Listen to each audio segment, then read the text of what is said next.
Lawmakers including Representative Ilhan Omar and Senator Mitt Romney joined the crowds demanding justice for George Floyd in major cities over the weekend, as some demonstrators seemingly amped up their rhetoric with stronger calls to disband police departments.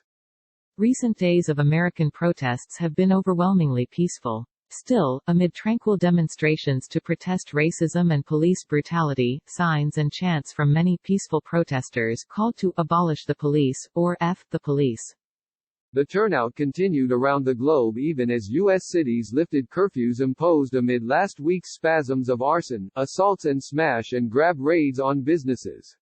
A large crowd of Seattle medical workers, many in lab coats and scrubs, marched to City Hall IB Saturday, holding signs reading, "Police violence and racism are a public health emergency," and "Nurses kneel with you, not on you," a reference to how a white officer was seen pressing his knee on Floyd's neck for several minutes on May 25. Romney, Utah, joined a Christian group in Washington marching to the White House. The 2012 presidential candidate tweeted out photos Sunday evening, adding, "Black Lives Matter." Atop a parking garage in downtown Atlanta, a group of Black College Band alumni serenaded protesters with a tuba-heavy mix of tunes. Standing within earshot, business owner Leah Forquer said it was her first time hitting the streets. "This makes people so uncomfortable, but the only way things are happening is if we make people uncomfortable," said Quay, who is Black. Teresa Bland, 68, a retired teacher and real estate agent protesting at the Ohio State House in Columbus, envisioned a broader agenda. "I'm looking at affordable housing, political justice, prison reform," she said.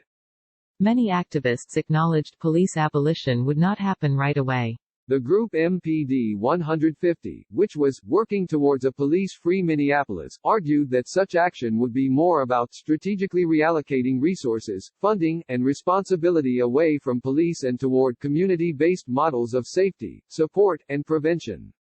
"The people who respond to crises in our community should be the people who are best equipped to deal with those crises," the group wrote on its website. Coronavirus, what you need to know.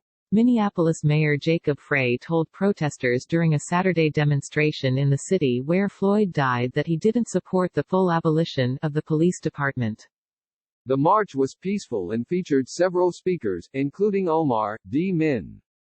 "The Minneapolis Police Department is rotten to the root, and so when we dismantle it, we get rid of that cancer and we allow for something beautiful to rise," Omar said.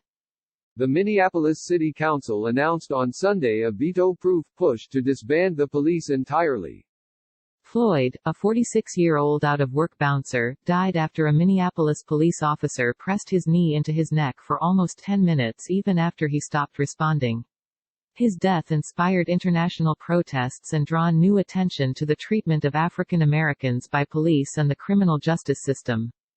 In North Carolina, the Reverend Christopher Stackhouse recounted the circumstances of Floyd's death for the congregation.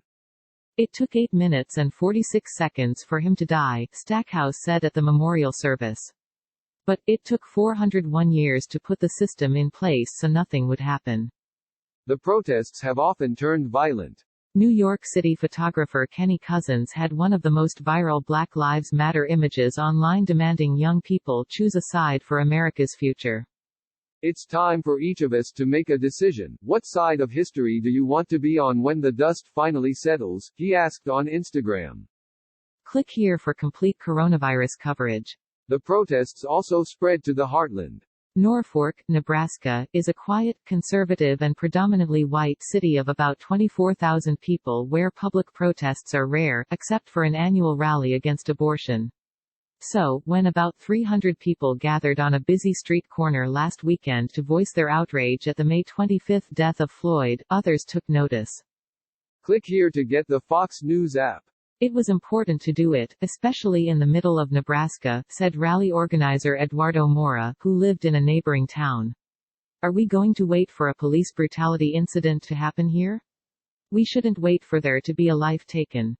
The Associated Press contributed to this report.